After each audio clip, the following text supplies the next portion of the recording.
আমি সর্বোচ্চ ভোট পাবো এটা আমি কোনোদিনও ভাবিনি। অনুভূতি প্রকাশ করতে হয়, আমার চোখ দিয়ে আবারও পানি চলে আসবে। আজকে আমরা গর্ব করতে পারছি অভিনয় শিল্পী সংঘ নিয়ে। আমার আশা ছিল যে এবার আমি জিতবো, ইনশাল্লাহ আমি সাকসেস হয়েছি, আলহামদুলিল্লাহ। আমি অনেক কন্ট্রোল করতে চাচ্ছিলাম, কিন্তু আমি কন্ট্রোল করতে পারছিলাম না। এখানে তো মনে করেন রাজনীতি সবসময় চলে, রাজনীতিটা এখন ফুটফুল হয়ে আমাদের দিকে এসছে। আমি সংগঠনের সাথে আগেও ছিলাম, সংগঠনের সামনে থাকবো। শিল্পীদের প্রয়োজনে আমাকে 24 ঘন্টা পাওয়া যাবে। শিল্পীর যে সত্তাটা, শিল্পবোধ এবং শিল্প তৈরি হোক। অভিনয় শিল্পী সংঘ আমাকে ঋণী করলো। ইন্ডাস্ট্রিটা কোথায় গিয়ে পৌঁছাবে সেটা নিয়ে আমরা কাজ করতে চাই। সর্বপ্রথম আল্লাহর কাছে শুকরিয়া দেয় আলহামদুলিল্লাহ। এরপরে আমার মা বাবার প্রতি শুকরিয়া। আর আমার যে সম্মানিত ভাইয়েরা আমার এদের পাশে দেখছেন, এই মানুষগুলো দিনরাত পরিশ্রম আমার জন্য করছে। আমি সংগঠনের সাথে আগেও ছিলাম, সংগঠনের সামনে থাকবো। শুধু এটুকু বলি, আমার মনে হচ্ছে অভিনয় শিল্পী সংঘ আমাকে ঋণী করলো। এত মানুষের ভালোবাসা আমি কোনোদিন ভাবি নাই যে আমি এত ভোট পাবো। এটা আপনাদের ভালোবাসা, আপনারা দোয়া করবেন আমি যেন সংগঠনের সাথে সবসময় থাকতে পারি। আর আমি এই মানুষগুলোকে কৃতিত্ব দেই যারা আমার পিছনে কাজ করছে। আমি একা না, সবাই দোয়া করবেন, আমার এই বোনটার জন্য দোয়া করবেন। পুরো সংগঠনের যারা শিল্পী 697 জনকেই থ্যাঙ্কস। আসলে এটা সম্ভব হতো না। আমি সর্বকনিষ্ঠ প্রার্থী, আমি সর্বোচ্চ ভোট পাবো এটা আমি কোনোদিনও ভাবিনি। Thank you. আমি অনুভূতি প্রকাশ করতে পারবো না। আমাকে যদি আবার অনুভূতি প্রকাশ করতে হয়, আমার চোখ দিয়ে আবারও পানি চলে আসবে। আর এই কান্নাটা, এটা আমার সুখের কান্না ছিল। আমি অনেক কন্ট্রোল করছিলাম। আমাকে মনিরা মিঠু আপু বলছে যে খবরদার তুই কিন্তু কান্না করবি না।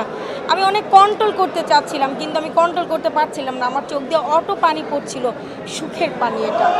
আমি এখন আপাতত এইটাই বলতে চাই, আমি আমার সংগঠনের স্বার্থে যে কোনো কাজের ফোন বা আমার শিল্পীদের প্রয়োজনে আমাকে 24 ঘন্টা পাওয়া যাবে। আমি আমার শিল্পীদের সুখে দুঃখে পাশে থাকতে চাই। আপাতত আমি এই কথাটাই বলতে চাই। আমার ফোন 24 ঘন্টা খোলা থাকবে, এটা আমি কথা দিয়েছি।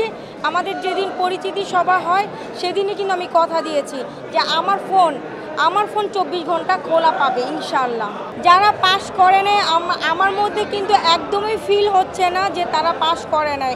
আমার একটাই কথা, আমি জয়ী হই আর না হই, আমরা জয়ী হই আর না হই, আমরা সকলে একসাথে ঐক্যবদ্ধ হয়ে হাতে হাত রেখে কাজ করব ইনশাআল্লাহ। বিজয় তো সবসময় ভালো লাগে, কারণ আমি এর আগে নির্বাচন করেছিলাম, আমি নির্বাচন করে হেরেছি এবং আমার ইচ্ছা ছিল বিজয়, এবার যে ভোট হয়েছে সে ভোট চিন্তা করেছিলাম যে আমি জিতবো, ইনশাআল্লাহ সাকসেসফুল হয়েছি। আমি সকল ভোটারকে এবং কৃতজ্ঞতা জানাচ্ছি আমার পক্ষ থেকে এবং আমার পরিবারের পক্ষ থেকে ধন্যবাদ জানাই, যারা আমাকে ভোট দিয়ে এই সম্মানিত জায়গায় এনেছেন সেই জন্য। এর আগে আমি 2বার নির্বাচন করেছি, এবার 3য়বার ছিল এবং আমার আশা ছিল যে এবার আমি জিতবো, ইনশাল্লাহ আমি সাকসেস হয়েছি, আলহামদুলিল্লাহ। এখানে তো মনে করেন রাজনীতি সবসময় চলে, সেই জন্যে আমি রাজনীতির কারণে একটু পিছিয়ে গিয়েছিলাম। যখন দেখছি যে না, আসলে রাজনীতিটা এখন ফুটফুল হয়ে আমাদের দিকে এসছে, সো সেই ক্ষেত্রে আমি জিতছি বলে আমি আশা করি। অভিনয় শিল্পী সংঘ আমাদের অগ্রজরা যেভাবে আমাদেরকে পথ দেখিয়েছেন এবং শক্ত সুদৃঢ় জায়গায় আমরা এসে দাঁড়িয়েছি আজকে আমরা গর্ব করতে পারছি অভিনয় শিল্পী সংঘ নিয়ে। এবং এই শিল্পী সংঘ একদিন অনেক দূর যাবে। আমাদের যে আপামর শিল্পী সাধারণ মানুষগুলো আছে তাদের স্বার্থ সংশ্লিষ্ট কাজে আমরা সবসময় সচেষ্ট থাকব এবং কাজ করে যাব। আমরা চাই শিল্পীর যে সত্তাটা, শিল্পবোধ এবং শিল্প তৈরি হোক। আমরা যে মুখে বলি ইন্ডাস্ট্রি তৈরি হয়েছে, আদৌ এই ইন্ডাস্ট্রিটা কোথায় গিয়ে পৌঁছাবে সেটা নিয়ে আমরা কাজ করতে চাই। এবং সর্বোপরি কথা হচ্ছে আমাদের অগ্রজরা যে সুদৃঢ় জায়গায় রেখে গেছে আমাদেরকে, সেখান থেকে আমাদের যাত্রাটা আমরা শুরু করতে চাই এবং সাংগঠনিকভাবে আমরা সেটা শুরু করব। আমাদের শ্রদ্ধেয় সভাপতি এবং সেক্রেটারি মহোদয় এবং দাপ্তরিক যারা আছেন তাদেরকে সঙ্গে নিয়ে আমরা যারা হেরেছেন বা জিতেছেন সবাই একযোগ হয়ে কাজ করে আমরা এগিয়ে যেতে চাই।